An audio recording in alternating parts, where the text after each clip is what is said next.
génévrier, les aiguilles, elles sont extrêmement pointues. Elles sont très pointues. Je ne sais pas si tu as déjà essayé d'aller prendre des petites baies, mais attention, ça pique. D'accord?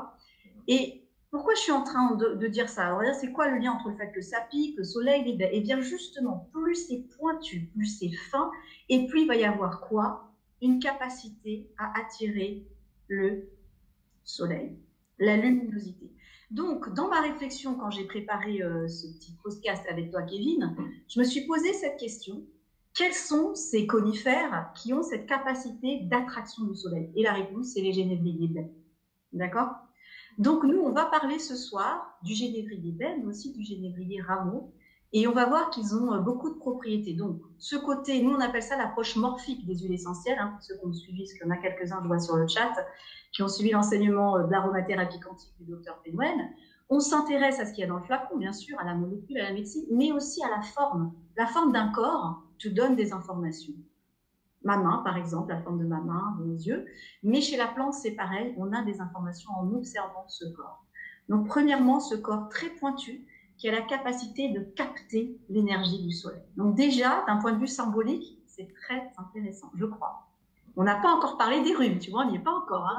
On prend notre temps. Voilà. Donc, ça, c'était ma première petite introduction pour vous emmener sur le chemin un peu l'aromathérapie comptée, j'allais dire. Est-ce qu'il y a des questions par rapport à ça? En attendant qu'il y ait des questions, peut-être, eh bien, tu as raison de toujours, en fait, ce que tu es en train de nous dire, c'est d'observer autour de nous.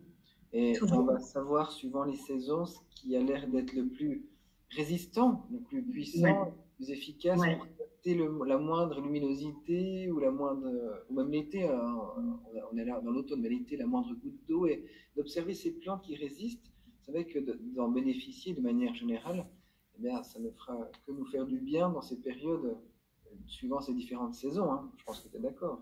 C'est ça, et j'aime beaucoup ce que tu as dit, Kevin, parce que quelque part, et tu viens de m'en faire prendre conscience d'un point de vue très concret, c'est que l'idée derrière tout ça, c'est reprenez votre pouvoir. Je crois que je l'avais déjà dit il y a un an, hein, quand on a fait un podcast ensemble, mais je vois que je dis toujours la même chose, mais donc j'en suis convaincue. C'est reprenez votre pouvoir d'observation. Tu vois, aujourd'hui, les tableaux de résultats d'analyse, les chromatographies, etc., on en a besoin pour vérifier la qualité d'une plante. Mais si on a la chance de pouvoir d'être entouré de ces plantes et de mobiliser notre sens de l'observation, de la réflexion, tu auras des réponses, et même mieux, Kevin, tu vas pouvoir enseigner ça à tes enfants. Parce que finalement, quelque chose n'est vrai que s'il perdure dans le temps. C'est ça l'immortalité. C'est est-ce que je suis tellement convaincue de ce que je fais que quand je vais au parc tout à l'heure, j'en parle à mes filles? La réponse, elle est oui. Elle est oui.